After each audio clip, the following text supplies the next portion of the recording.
এই মুহূৰ্তত মই উপস্থিত আছোঁ ধনশিৰি নদীৰ কাষত আৰু মৰঙী আৰু খুমটাই মৌজাৰ মাজত এই বিশাল কৃষিভূমিত সামৰি একাংশ কৃষকে ৰঙালাও খেতি কৰিছে। মই প্ৰথমতে সেই দৃশ্যটো দেখুৱাব বিচাৰিছোঁ। নুমলীগড় শোধনাগাৰৰ সহযোগত বিশেষকৈ যি মিঠাম চাপৰি কাষ্টম হিয়াৰিং চেণ্টাৰ আছে তাৰ অধীনত খুমটাই আৰু মৰঙীৰ এই দুয়োটা মৌজাৰ কেইবাজনো কৃষক একত্ৰিত হৈ প্ৰায় 500 বিঘা মাটিত ৰঙালাও খেতি কৰিছে আৰু ইতিমধ্যে ৰঙালাও ধুনীয়াকৈ লাগিছে। আমি সেই দৃশ্যাংশ নিউজ লাইভৰ দৰ্শকক পোনপটীয়াকৈ দেখুৱাব বিচাৰিছোঁ। কেইজনমান কৃষক আমাৰ মাজত বৰ্তমান নাই।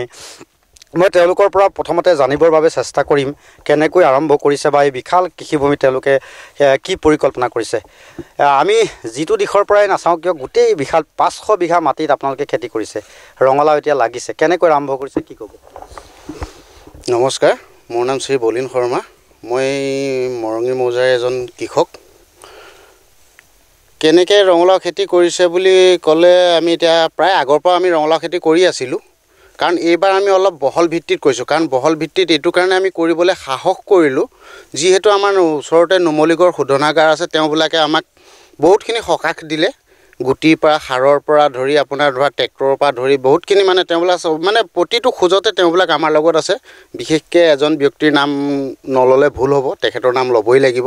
আমাৰ সন্মানীয় মিণ্টু সন্দিকৈ ছাৰ, তেখেতে দিনক ৰাতি কৰি ৰাতিক দিন কৰি তেখেত আমাৰ এই কামটোৰ লগত সম্পূৰ্ণভাৱে ওতঃপ্ৰোতভাৱে জড়িত হৈ লাগি পৰিলে।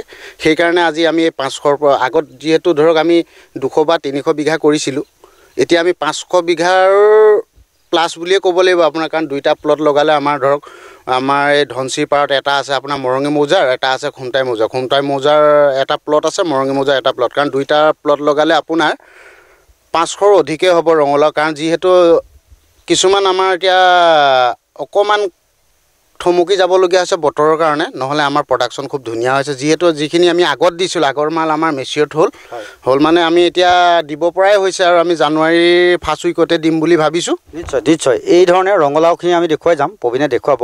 আমি কথাও পাতিম তেওঁলোকৰ লগত, কৃষকসকলৰ লগত। আৰু ৰঙালাওখিনি এনেকৈ লগা দেখি নিশ্চয় মনলৈ ভাল ভাৱ আহিছে, নহয় জানো? হয়।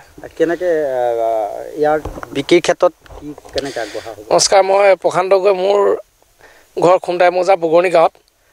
আমি মিঠাম চাপৰি CS কাষ্টম হিয়াৰিং চেণ্টাৰ আৰু বগৰণি আমি যিটো মানে যুৱকৰ আমাৰ দল আছিলোঁ, সকলোৱে ইয়াতে ভাগে ভাগে আমি খেতি কৰি আছিলোঁ। কোনো একত্ৰিতভাৱে নহয়, কোনোৱে 2 বিঘা, কোনোৱে 4 বিঘা, কোনোৱে 100 বিঘা, কোনোবাই 20 বিঘাত এনেকৈ কৰি আছিলে।